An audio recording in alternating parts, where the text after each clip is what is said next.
Hi everyone, today we're going to make nests out of, this is yarn, but I'm going to make little mini nests, which would be cute for a little table decoration at a dinner party. You can make a larger one for a centerpiece, and here's the yarn one that I used fabric stiffener on. And if you'd watched my other video, you realize that I'm not a real big fan of the fabric stiffener because it leaves a lot of residue in between. So what we're doing here, and this was yarn, and then we mixed the glue and the fabric stiffener and stuff with a little brown acrylic paint to kind of get the color of the nest. So what we're going to do this time is we're going to make a mini nest, and I would make a bunch of these to have on the dinner table. We're going to use floss, embroidery floss, and I would get the inexpensive stuff. It's like, I think, 39 cents for one of these. You need a water balloon or any small balloon. And I like to put it on like a votive or something like that, a votive holder to hold it. Now, a good trick is to, and if you watch my other video, I mentioned it there also, to unwind the embroidery floss before putting it in the liquid starch, which is what we're using.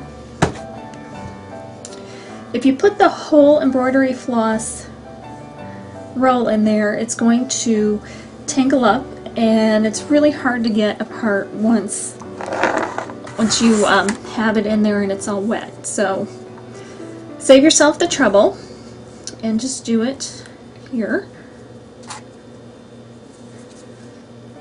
And I have found that I like working with the embroidery floss as opposed to even the thinner thread, which I do like the look of that also. But if, say, you're doing like a decorative ball like this, the embroidery thread for the smaller balls are just about enough thread to do that, and you don't have to worry about wondering, oh, do I have enough, and adding extra pieces.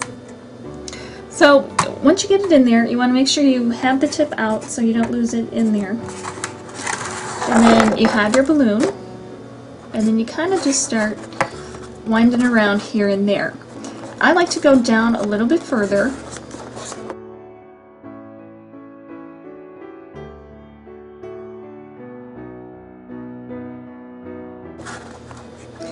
And I try to hold down the last piece that I strung so that if I'm pulling a little bit harder, it won't undo and pull everything along with it. So just keep going around and around.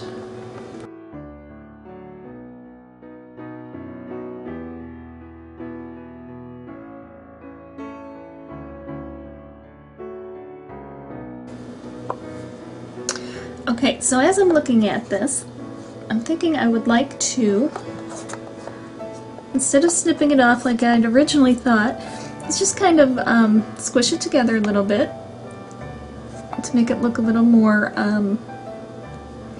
imperfect.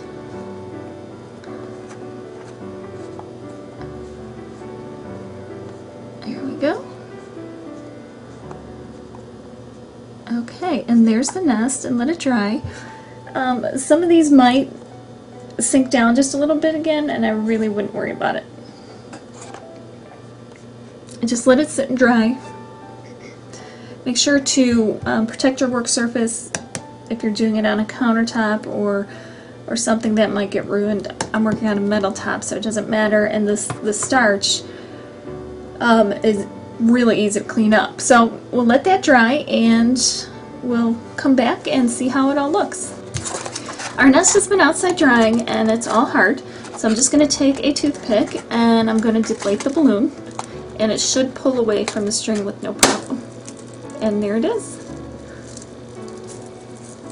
Now in the meantime, I took a wooden egg and I painted it blue like a robin's egg, and I'm going to put it in the basket and have that as part of like a little table decoration. And you can write the people's name on it, so it can almost be like a place card, or you can do a bunch of little eggs. I just happen to have the big ones on hand, and put that down on your table, which is great for Easter or any spring gathering, or a baby shower. Have fun with it, and I'd love to see what you guys do. Comments and ratings are always appreciated. Thank you.